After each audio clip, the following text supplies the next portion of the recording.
So, I'm James Ford, and I'm the consulting minister here at the Anaheim Unitarian Universalist Church. Also the guiding teacher of the Empty Moon Zen Sangha, which the church so generously hosts.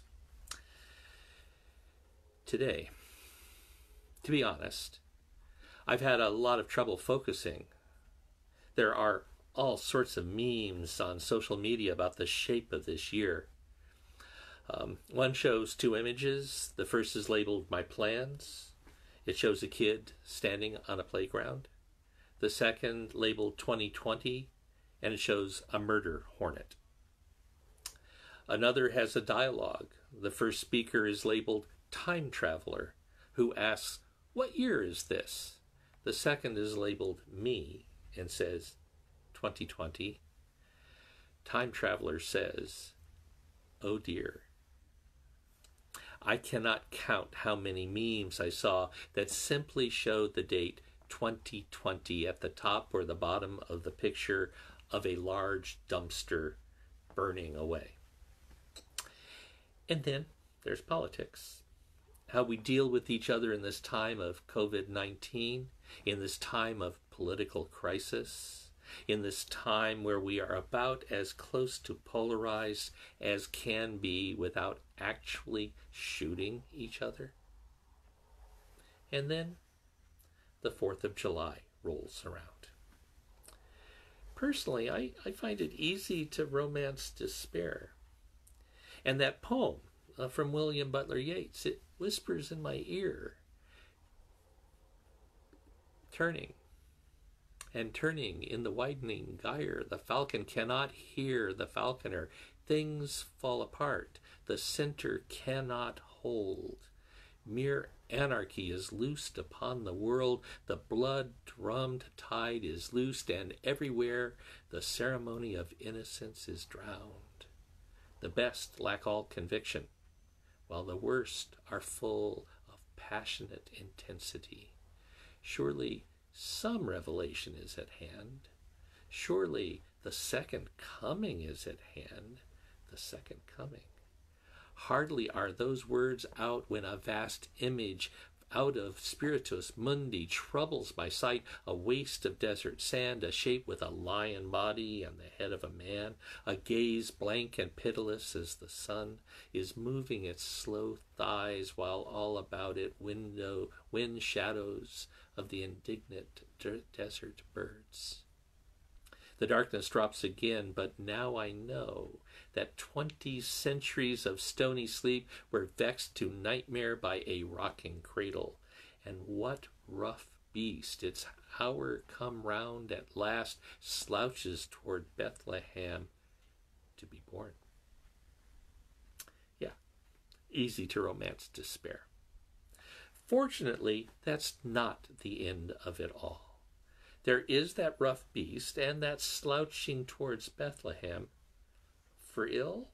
Maybe. The image is of an antichrist. But ends always are dreamed as desperate things, and so maybe that rough beast is simply what comes next. So for good? Possibly. I dream the hard and imagine what can be. And again, the 4th of July. And with that, to who we are, for ill and for good. Who we are now in this tumble of hurt and longing, and with that, what we might be. Once human beings began to gather in groups larger than family, our story has been a story of how small groups of people control others for their own benefit. Exceptions here and there, not many, and none particularly long-lasting. And then on the eastern shore of the North American continent, a vision was proclaimed. Kings and aristocracies were being challenged in favor of the people writ large. Of course, it was only partially successful. In our republic, for example, we were from the get-go an oligarchy with democratic inclinations. Those small groups of people. And I hope we all understand the shadows of that small group, of the founding sins of conquest and chattel slavery and the relentless subjugation of women. But at the same time, this dream republic also established the idea of basic human rights, where laws rather than people were at the heart of it all. And here's a truth that is sometimes forgotten in various quests for some pure place. Reality for us as human beings is within a world of tensions, always. And the founding republic was a mixed bag, no doubt. These days we are getting our noses rubbed in the reality of the deferred promises, and lots of bills are coming due. Leading the way is the affront of the way things are for African Americans, and right up with that for Native Americans. From there, a cascade demonstrating our historic sins. Women and women's rights, LGBTQ folk, immigrants, a flood of immigrants. And, well, everyone who can be considered an other. People always want some other to blame for the ills that always arise in human events.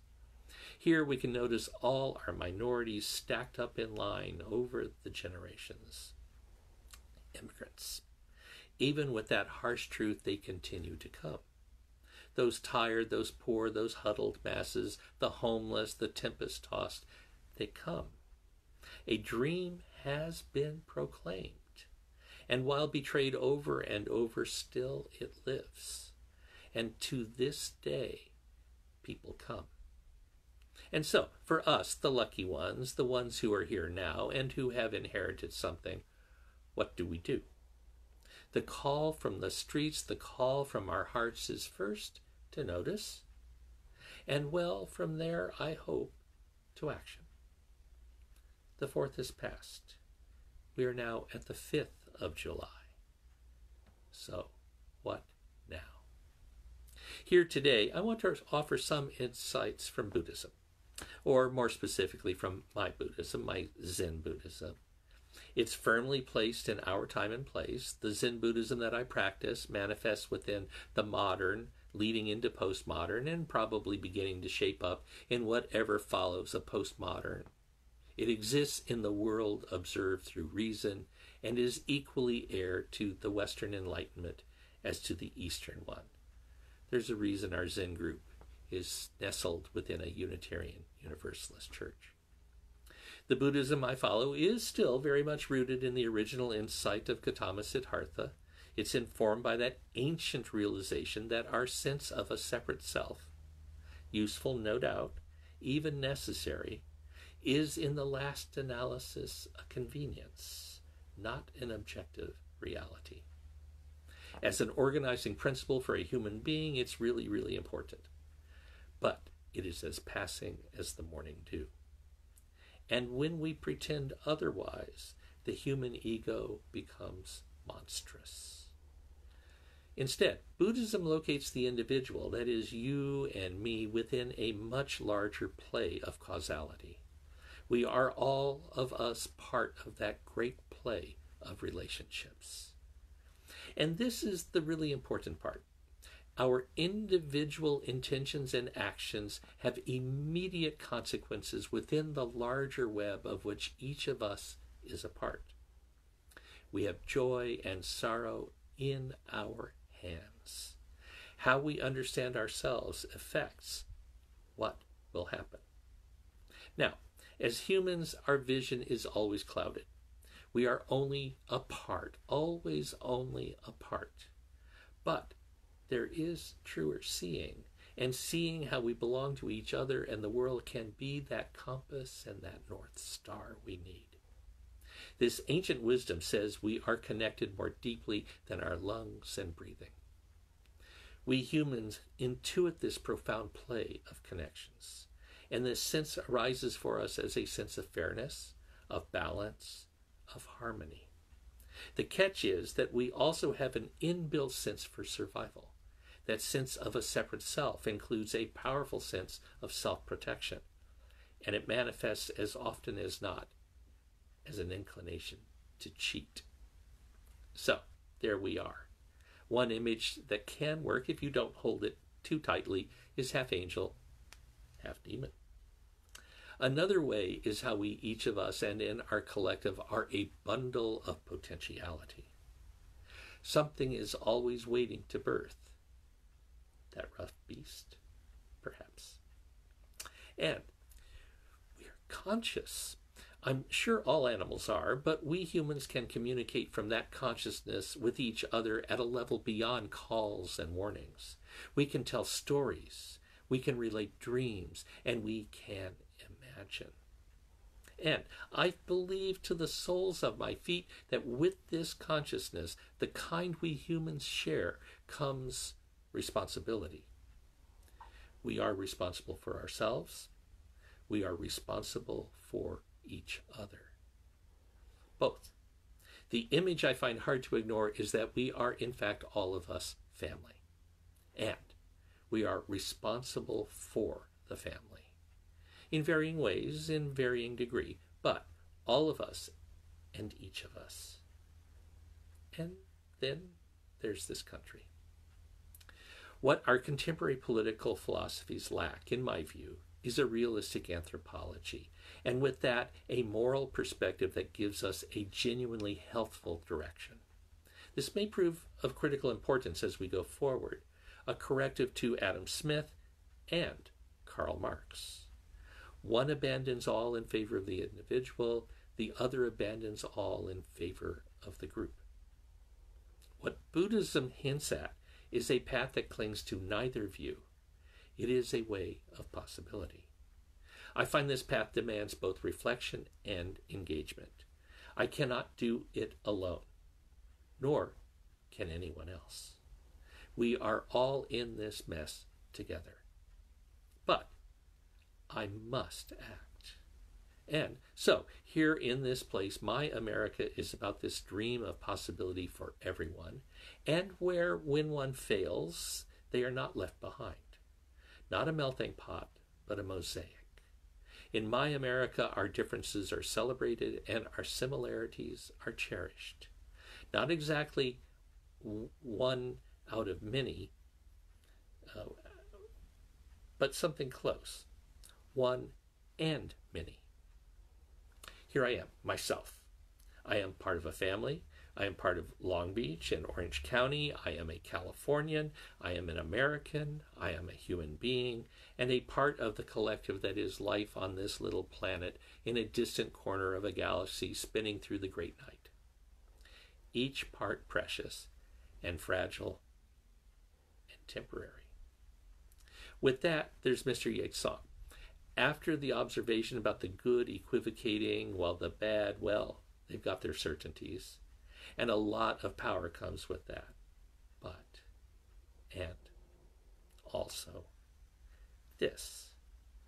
The darkness drops again, but now I know that 20 centuries of stormy sleep were vexed to nightmare by a rocking cradle. And what rough beast its hour come round at last slouches towards Bethlehem to be born. Yeats sang out of a somewhat different story than this naturalistic Buddhism that is my song, but maybe in fact it's not all that different. Truth be told, the great intuition doesn't belong to any religion. I think maybe it's a bit clearer with Zen, but that we are one and many, and our freedom is found when we cling to neither, but live responsibly, is as natural can be. So, any story about a baby has truth to it. It's all about the possible. And the story of a baby, of the most ordinary of all things, becoming through attention and love something quite special. Or through neglect and abuse. Well, and the question remains, what rough beast slouches toward Bethlehem at this hour? What will birth this year? You know, the one that is commonly likened to a dumpster fire. Rough beast can go in several directions, but the one I hope we find is how it can be a noticing of what Thich Nhat Hanh calls interbeing. our wild dream of the boundless, of the one and the many, the one of respect and responsibility. And from that, from embracing those others, the ones who have been neglected and despised, and yet, as the song goes, the ones who get the job done. Embracing all of them, welcoming them in, acting in confidence that we are all of us family, and we need each other, and we need each other. This is what I find. Distracted or not, there is a call. And this is my response. This is my resolution on this 5th of July.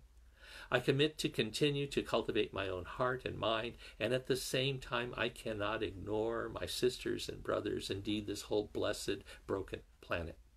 So, it is one thing. My calling out of this insight into who and what we all are is to engage as best I can, to speak the truth as accurately as I can, while constantly striving to be more accurate, ever clearer. It may be a rough beast that births. No doubt it will be. All births are such. The great invitation into the mystery of relationship. It turns out to have a certain ungainly charm. And maybe it even contains our saving. What's that old line? Think globally, act locally? Never a truer thing.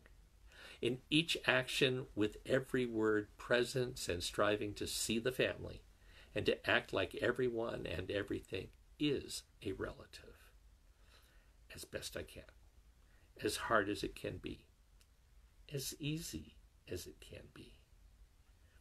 I hope you will make a similar promise. A lot appears to be hanging on it in these days following the 4th. My Patriot Dream.